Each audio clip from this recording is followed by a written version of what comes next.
Армысыздар қазақ елі. Бүгінгі тақырып жәнегі полиция, прокуратура, сот туралы болмақ. Енді мысалы бәріміз айтамыз, ата заң барлығымызға ортақ, барлығымызға бірдей қолдану керек деп. Ал енді сол бірдей қолданып жатыр ма?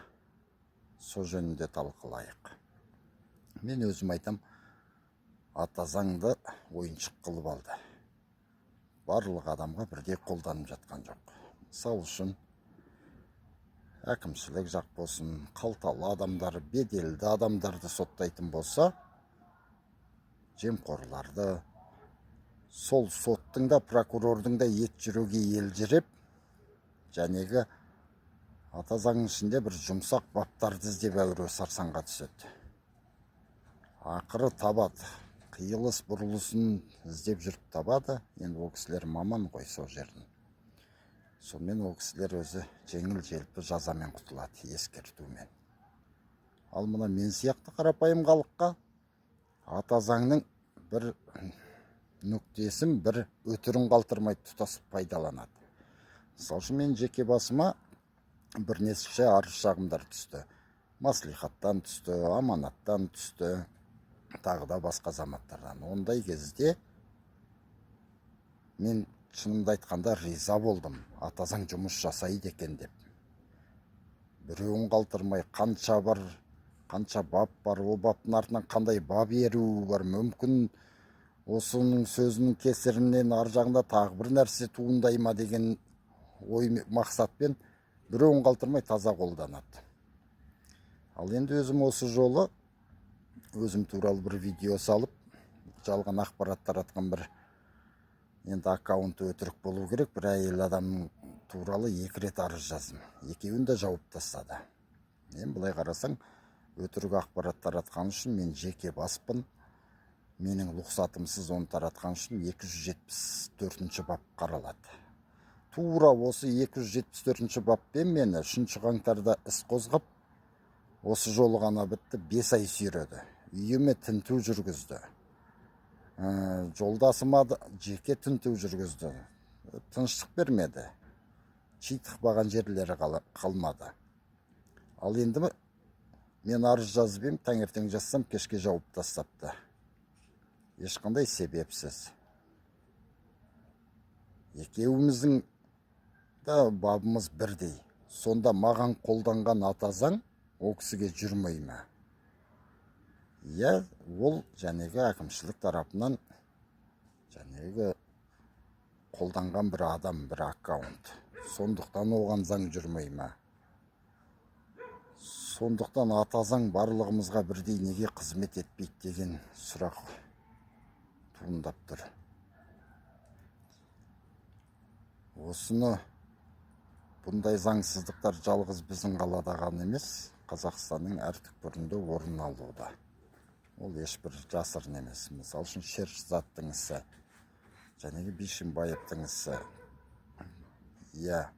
Ол жалғыз сол жерлерде ғана емес. Қазақстанның қай өңірінде болсын осы заңсыздықтар.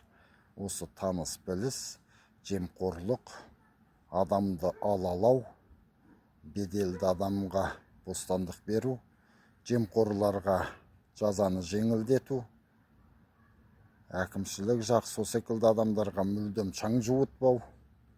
Сонда менің түсінбейтінім бұл прокуратура мен полицияның қызметі не нәрсе, немен шектеледі? Немен шектеледі? Қарапайым адамдарды қаралап, нағыз қылмыскерлерді тазартып алып шығу ма? Әлде сол заң бойынша жұмыс істеу ма? Сондықтан мен айтқым келеді, мына біздің Риддердегі полиция бөлімінің басшысы Закиров Латиф. Орысша айтқанда таза заказмен ғана жұмыс істейтінін біз байқадық міне. Басқа жұмыстарын қалай істейтін білмеймін, осы жағына келгенде. Біз қаншама арыз шағымдар түсірдік.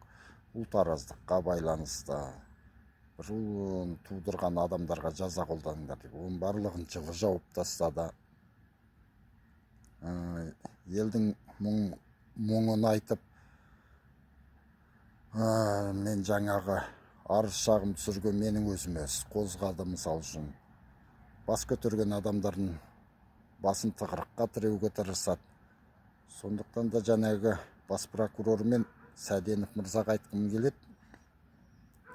Сәденов мырза, Закиров, Латиф сіз үшін алтын асық болса да, біз үшін ешкім емес.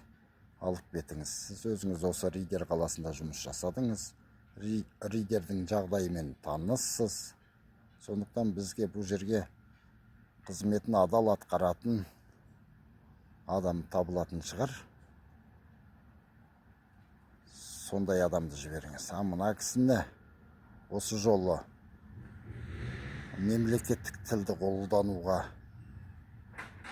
шектеу қойған. Одан кейін осы секілді қылмысты істердің көбіні көз жұмады. Сондықтан бұл кісіні алып кеткеніңіз абзал болады. Және бұны жай ғана алып кетпеу керек. Бұның барлық шенінен айырып, басқасына сабақ болады. Өзін өмір бойына мемлекеттік қызметте жұмыс жасауына тыйым салу керек. Менің бұл жеке пікірім. Осы жөнінде халық өз пікірін айтар деп отырмын.